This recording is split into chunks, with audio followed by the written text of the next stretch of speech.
हाँ जी दोस्तों, तो एक और मंगल, एक और दंगल, बहुत सारी इंटरेस्टिंग अपडेट्स आपके लिए फिर से लेके आ गया हूँ इस ट्यूसडे हमारी टेलको इंडस्ट्री की। तो पहली जो अपडेट है आज वो है एयरटेल की तरफ से। एंड एयरटेल ऐसा क्लेम कर रहा है कि पूरा मुंबई उन्होंने फुल 5G कवरेज कंप्लीट कर दी है। या यूं कहूँ कि एयरटेल का 5G प्लस पैन मुंबई अब अवेलेबल है। एंड यहाँ पे नंबर्स की बात करूं तो 2 मिलियन यानी 20 लाख से ज्यादा लोग ओनली 5G वाले अब मुंबई में रजिस्टर्ड हैं एयरटेल नेटवर्क के अंदर। तो नंबर काफी बड़ा है, लेकिन अगर हम इनकी डिटेल्स में जाते हैं तो पता चलता है कि एयरटेल ने देन अगेन बहुत सारे अलग अलग एरियाज मेंशन करे हुए हैं कि जहां पे वो क्लैरिफाई कर रहे हैं कि भाई हमने जो सारे मेन एरियाज हैं, चाहे वो रेजिडेंशियल एरियाज हो, चाहे वो कमर्शियल प्रॉपर्टीज हो, या फिर एजुकेशनल कैंपसेस, या फिर टूरिस्ट स्पॉट्स, ये सारे एरियाज के अंदर 5G पूरी कवरेज दे दी है। एंड जो एरिया नेम्स है वो मैं नीचे यहाँ पे डिस्प्ले कर दूंगा, तो जरूर एक बार देख लेना। वैसे अगर आप मुंबई में रहते हो, एयरटेल यूज करते हो, 5G का एक्सपीरियंस कैसा है, मिल रहा है नहीं मिल रहा, कितनी स्पीड मिल रही है, नीचे कमेंट करके जरूर बताना। कुछ लोग वैसे कंप्लेन कर रहे थे कि एयरटेल के 5G के साथ कुछ सीन चल रहा है, अनलिमिटेड बोल के अनलिमिटेड नहीं मिल रहा। अगर ऐसे भी लोग हैं अभी भी, तो नीचे कमेंट करके मुझे बताना जरूर। अगली अपडेट की तरफ चलते हैं, तो वो है BSNL की तरफ से। एंड 2 हफ्ते पहले हमने अपने इस टेलको एपिसोड के अंदर बात करी थी कि भाई BSNL ने अपना पूरा प्लान ऑफ एक्शन बना लिया है कि कैसे वो लोग लाखों टॉवर्स जो है 4G के वो इंस्टॉल करेंगे। एंड फाइनली सब कुछ बन बना के मिनिस्टर्स जो है हमारे गवर्नमेंट के, उनके पास फाइल गई है कि भाई अब वो सैंक्शन करें, अप्रूव करें कि भाई हाँ भाई पैसा वैसा खर्च करो, BSNL को बनाओ। तो इन सारी चीजों के बाद फाइनली सारे मिनिस्टर्स ने अपनी मोहर लगा दी है, ठप्पा लग गया है। एंड अब सारी क्लियरेंसेस मिल गई हैं BSNL को अपना काम आगे बढ़ाने के लिए 4G के केस में। तो अब क्या होगा, फाइनली स्टेज क्या है कि BSNL सिंपली एक परचेज ऑर्डर इशू करेगा TCS को, क्योंकि TCS के साथ उन्होंने कोलैबोरेशन में अपनी कोर नेटवर्क ये बनाया पूरा। तो TCS को एक परचेज ऑर्डर इशू करेगा, जहां पर TCS को पैसे मिल जाएंगे, रिटर्न में ऑर्डर मिल जाएगा कि हाँ भाई इतने सेल टावर्स लगाने हैं, इनको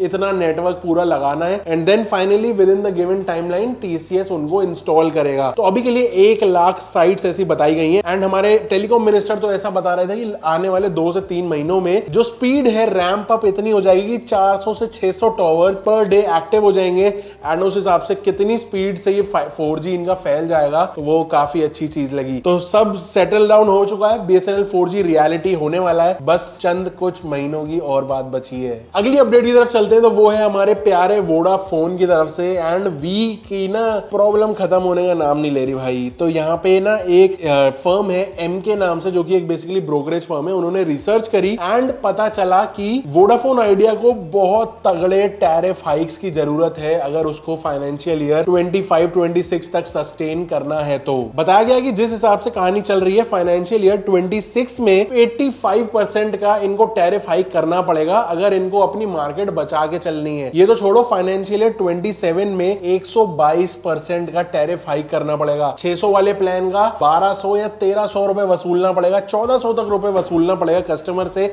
अगर इनको जिंदा रहना है। तो इनको जिंदा रहना है तो कस्टमर को मारेंगे कुल मिला के। तो इसी बात से समझ जाओगे क्या कहानी किस तरफ से चल रही है। एक ऐसी भी इन्होंने सिचुएशन बताई कि 60% चांसेस हैं आगे चल के, अगर वोडाफोन नहीं संभली तो ये डुओपोली अभी से दिख रही है 60% चांस कि इंडिया में डुओपोली ही हो जाएगी। एंड फाइनली वी को जो है जियो और एयरटेल ये दोनों मिलके भी ओवरटेक कर सकते हैं। साथ में ये भी बताया जा रहा है कि प्रीपेड मार्केट के बाद अगली जो मेन बैटल ग्राउंड होने वाली है इन सारे टेलकोस के लिए, वो होने वाला है फाइबर ब्रॉडबैंड एंड साथ में पोस्टपेड के कनेक्शंस। क्योंकि रिसेंटली हमने देखा कि पहले जियो ने 198 का प्लान निकाला, देन एयरटेल ने भी 199 का ब्रॉडबैंड प्लान निकाल दिया। तो वी अगर मेन टेलको मार्केट में स्टैंड ही नहीं कर पा रही इवन फॉर प्रीपेड टैरिफ्स, तो वी के लिए और ज्यादा मुश्किल हो जाएगा दूसरे अपने कॉम्पिटिटर से लड़ पाए दूसरे एरियाज के अंदर। अब तो वी फिर ना फिर प्रीपेड में लड़ पाएगा और ना ही ब्रॉडबैंड में और ना ही पोस्टपेड में। तो जो कहानी खत्म हो जाएगी ना, फिर बस झाड़ू लग जाएगी और कुछ नहीं होगा। अगली अपडेट है वनवेब की तरफ से। एंड आपको पता होगा एयरटेल की ये कंपनी है सब्सिडरी वनवेब, जो सैटेलाइट इंटरनेट के ऊपर काम कर रही है। इंडिया में बहुत जल्दी लॉन्च करने वाले हैं, लेकिन ऐसा नहीं है कि ये सिर्फ इंडिया में ही लॉन्च होगा। अभी के लिए इन्होंने यूके के एक फर्म है BT ग्रुप, उनके साथ कोलैबोरेशन करके यूके के अंदर टेस्टिंग भी करके देखी। वनवेब के सैटेलाइट से नॉर्मल अपने टॉवर्स पे सिग्नल्स डाले एंड वहां से 4G LTE कनेक्टिविटी की पूरी टेस्टिंग करी एंड रिजल्ट्स बहुत ज्यादा शानदार आए। High speeds, low latency and बहुत अच्छी कवरेज ये लोग दे पाएंगे अक्रॉस द कंट्री एक बहुत ही सही अमाउंट के अंदर। तो लोअर अर्थ ऑर्बिट के अंदर इनकी सैटेलाइट चल रही है एंड एक एक करके बहुत सारी कंट्रीज में अलग अलग ये लोग पार्टनरशिप कर सकते हैं अपनी सर्विसेज, अपनी सैटेलाइट्स को यूज करके वहां की कनेक्टिविटी बढ़ाने के लिए जस्ट लाइक स्टारलिंक कर रहा है,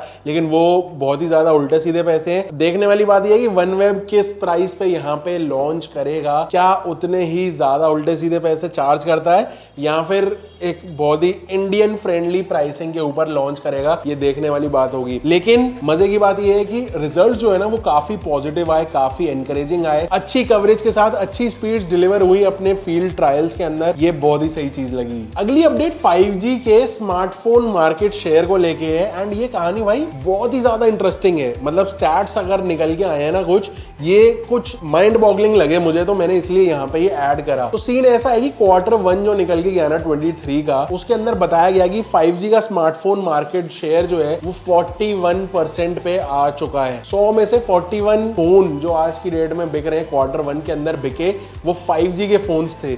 बहुत बड़ा नंबर है, बहुत अच्छी इंक्रीज दिख रही है। लेकिन ओवरऑल अगर स्मार्टफोन मार्केट शेयर देखा जाए अगर इस फर्स्ट क्वार्टर में, तो वो बहुत ही गंदी वाली डिक्लाइन हुई है। विच मीन्स अगर देखा जाए 7000 के नीचे वाला बिल्कुल एंट्री लेवल के जो स्मार्टफोन सेगमेंट है ना, वो डिक्लाइन किया है 38% से। ईयर ऑन ईयर की अगर मैं बात कर रहा हूं, 38% यहाँ पे डिक्रीज हुआ है। अगर हम थोड़े से एक लेवल और ऊपर चलें 7000 से 25000 वाला सेगमेंट, तो वो 25% तक डिक्लाइन हुआ है। अगर एक लेवल ऊपर चले वैल्यू फॉर मनी वाला जो स्मार्टफोन मार्केट है ना 7000 से 25000 वाला, वो 25% ईयर ऑन ईयर डिक्लाइन हुआ है। एंड 25 से 50,000 वाला मार्केट 23% डिक्लाइन हुआ है। भाई 25% डिक्लाइन बहुत बड़ा नंबर हो गया यार। लेकिन कहानी तब घूम जाती है जब मैंने पढ़ी CNBC 18 की एक रिपोर्ट, जिसमें पता चला कि जो मार्केट शेयर प्रीमियम फोन्स का है ना, वो भाई अलग ही लेवल से इंक्रीज कर रहा है। जो 50,000 से 1 लाख तक के फोन है, उनमें जो ग्रोथ हो रही है ईयर ऑन ईयर, वो हो रही है 96%। भाई 96% ईयर ऑन मतलब डबल हो गया ऑलमोस्ट सीधा सीधा। एंड 1 लाख से ऊपर वाले फोनों पे सीधा 208% की ईयर ऑन ईयर ग्रोथ। मतलब कि भाई लोगों के पास नोट बहुत आ रहे हैं, सब लोग आईफोन खरीदने में लगे हुए हैं, या फिर S23 अल्ट्रा प्लस और पता नहीं कौन कौन से मॉडल। क्या लगता है आपको मार्केट शिफ्ट में ये ट्रेंड देखने को दिख रहा है? ज्यादातर लोग एक्सपेंसिव प्रीमियम फोन्स की तरफ जा रहे हैं।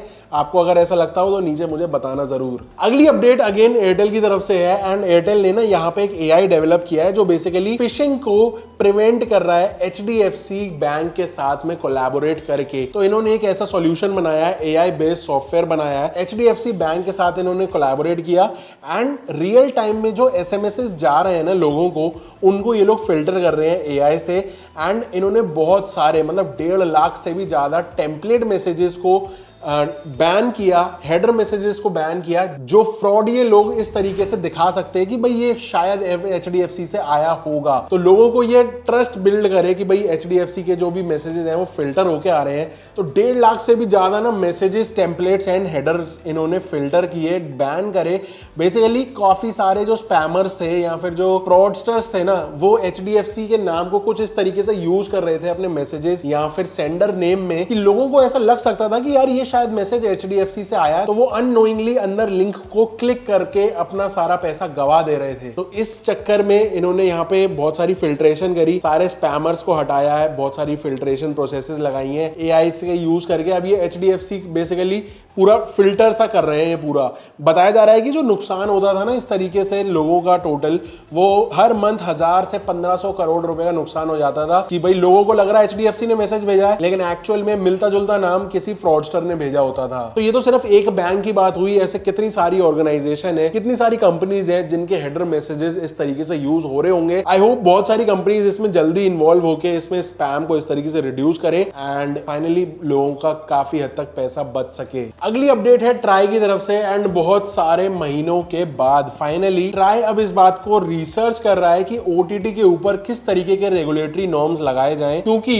टेलकोस वर्सेस OTT की जो जंग चल रही है ना, टेलकोस बोल रहे हैं कि भाई रेवेन्यू शेयरिंग दो, क्योंकि बराबर की हमारा मैदान जो लड़ाई के लिए उतार दिया है बराबर नहीं है, उनको एडिशनल बेनिफिट्स हैं। OTT के लिए लाइसेंसिंग फीस इतनी ज्यादा नहीं है जितनी टेलकोस को भरनी पड़ती है। तो ये सब चीजों को देखते हुए ट्राई ने अब फाइनली रिसर्च करनी अपनी स्टार्ट कर दी है एंड अब ना ये पूरा ड्राफ्टिंग करके कि OTT के लिए क्या क्या रेगुलेशंस करने चाहिए जिससे बराबर लेवल मिले खेलने के लिए दो सबको। तो ये अब गवर्नमेंट को सजेशंस देंगे, रिकमेंडेशंस देंगे कि OTT को हमको रेगुलेट करना चाहिए, लेकिन क्या क्या चीजें इंप्लीमेंट कर सकते हैं जो फेयर डील लगे। एंड यही चीज COAI यानी cellular operators association of India ने भी पहले बात उठाई थी कि OTT हमको दिक्कत दे रहा है, मतलब टेलकोस को। एंड फाइनली अब ये कहानी निकल के आ रही है कि सब पीछे पड़ गए हैं OTT के, कि इनके ऊपर कुछ फीस वगैरह लगाओ, इनके ऊपर लाइसेंसिंग लगाओ, इनके ऊपर कुछ रिस्ट्रिक्शंस लगाओ। तो देखो भाई फाइनली क्या होता है, कस्टमर्स का फायदा होता है, नुकसान होता है, क्या पता लाइसेंसिंग फीस अगर ज्यादा लगा दी तो कस्टमर्स को सब्सक्रिप्शन प्लान्स के पैसे बढ़ा दिए इन्होंने,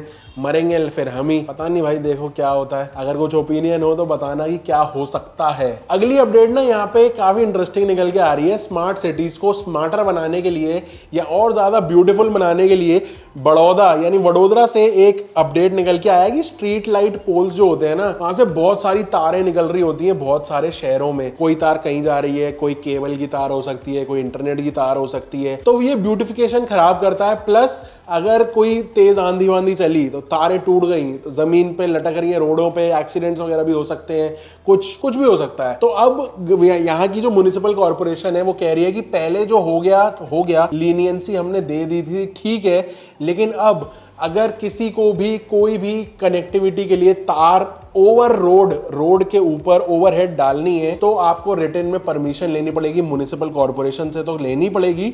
साथ में पुलिस, लोकल एरिया की जो पुलिस होती है उससे भी लेनी पड़ेगी कि उनको कोई प्रॉब्लम नहीं है। प्लस इन्होंने बैकग्राउंड में सारी चीज़ों को प्लान करना स्टार्ट कर दिया है कि किस तरीके से जो केबल्स है ना उनको या तो अंडरग्राउंड डक्ट्स के थ्रू किया जाए, या फिर अगर ओवरहेड ही करनी है तो स्पेशल डक्ट्स बनाई जाएं, या फिर पोल्स खड़े करे जाएं जो स्पेशली सिर्फ कनेक्टिविटी के लिए यूज किए जाएं, ना कि स्ट्रीट लाइट्स के ऊपर, क्योंकि उसके बहुत सारी तारें निकलती हैं। तो एक तो जो लाइट जितनी आनी चाहिए रोड्स के ऊपर वो नहीं आ पाती, काफ़ी सारी चीज़ें हैं। तो ये है, सुंदर का सुंदर बनेगा, तारें की तारें कम दिखेंगी और कनेक्टिविटी की कनेक्टिविटी बनी रहेगी। तो यही कुछ था आज के इस पूरे टेलको के एपिसोड में। आई होप आपको मजा आया हो तो वीडियो को लाइक कर देना, सब्सक्राइब कर देना चैनल को, and I will see you in the next one. Till then stay safe, stay sarcastic, see ya, go स्किनली, good bye.